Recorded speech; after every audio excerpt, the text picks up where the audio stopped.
I'm Tony Scott with bnetTV. We are here at the NFC World Money Summit powered by GSMA in Milan. I am speaking with Mr. Gavin Krugel from Visa. How are you today? I'm good, thank you. How are you? Excellent, really great show. Of course, fantastic city. Can't get away from a wonderful city in Italy, but great show. Let's talk about sort of the breadth of the ecosystem here and what you're doing specifically here at the GSMA conference.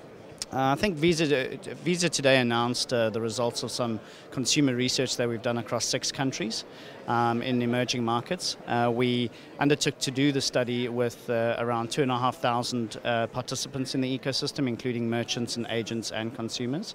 The objective of the study was really to get better understanding in terms of the needs and wants of these consumers to address something that the industry is facing right now, which is an issue with activation. So we have many consumers registering across the hundreds of deployments that exist around the world, but not many people using the service. So what we wanted to do is get a better understanding as to what is going to drive usage, what is going to drive uptake, and what are the financial lives of these consumers across these markets. How long did the study take, and then inevitably what were the conclusions?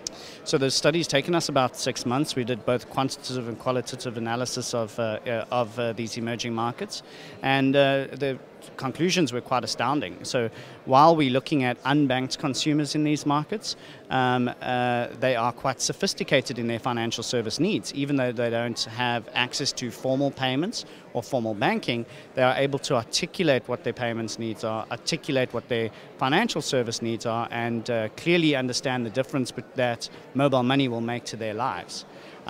Some examples of where we as an industry are getting it wrong is we tend to use westernized banking terms and things like send money and pay bill and etc., which makes sense to you and I probably. But to these consumers, when we talk about things like savings, the consumers don't save. They don't have enough money to save. But yet when we dig underneath the surface, we see that the consumers are actually putting money in vessels in certain places within the house for a certain purpose.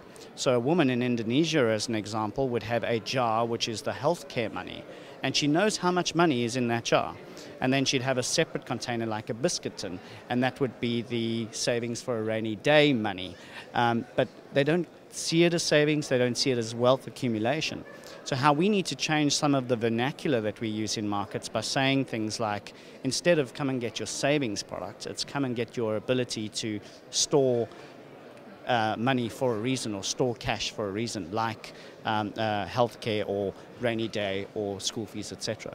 So I think the research has really shown us that A, these consumers are more sophisticated, but B, that we need to make sure that we understand their needs clearly, and that we understand the vernacular that they use very clearly in order to drive adoption of these services. Where was the study inevitably done within the emerging market countries? Because it's sort of, you've got a lot of span there, and then was the outcome inevitably the same for each market, or did it vary by country? Sure. The high-level outcome in terms of the sophistication of the consumers was the same. In terms of the kind of barriers to adoption were the same. So things like, I want the service to be interoperable. 1 out of 3 consumers was saying, I want the ability to send money to someone else even if they're not on the same network as me. That was the same. However, what was very different was the needs, the actual basic needs and financial service needs per market. So where school fees were prominent in one market, healthcare payments was prominent in another market. Or where savings for a specific purpose was interesting in one market, it wasn't in the other. So getting close to those consumers in each market to ensure that we've got the needs balance right was important. In terms of which countries, we did it in Nigeria, Indonesia, Pakistan, Bangladesh, India, and Ghana. So is the inevitable transaction through the Visa gateway, and is it a Visa-branded bank card, or is it just a Visa-powered system? Sure. So Visa is a global network for payments. Part of that global network for payments is an access mechanism, which is a card which accesses an account.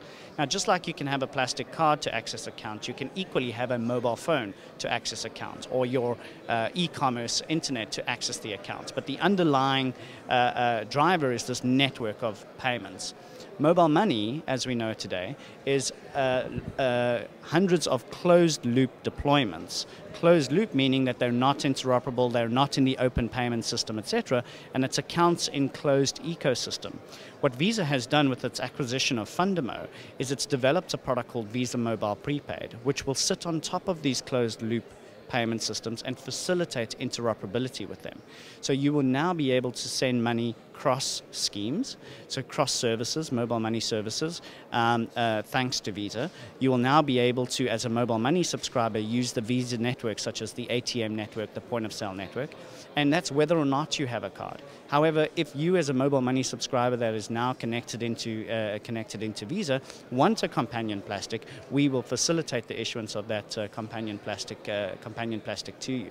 So what we're doing is we're providing the mobile money industry, which is a disconnected network of mobile money deployments, right? We're providing them with that interoperable layer, interoperability with each other, interoperability with the existing payments franchise, in the hope that that too is going to drive adoption and drive scale within the industry. So that's a really good point to end off on, Gavin. After this particular study that you've now completed, you've issued the findings of it, you've taken in the analysis. How are you going to redeploy within the UI or the user interface within many of these marketplaces to get that adoption rate to that next level? And then what's your future outlook then for this next sort of 12-month period?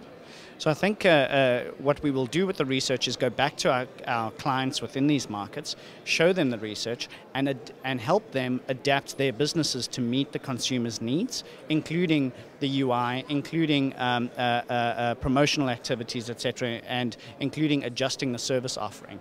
Also, to push hard on the message in terms of the things that are preventing the consumer from adopting the product. Things like interoperability, things like access to vast agent networks, etc., and help each of our clients become more successful in their markets. Congratulations on a great study. Excellent findings. It's good to see a large Fortune 500 company like Visa get down to the grassroots level to find out what information is needed and wanted within the market space to actually make a difference.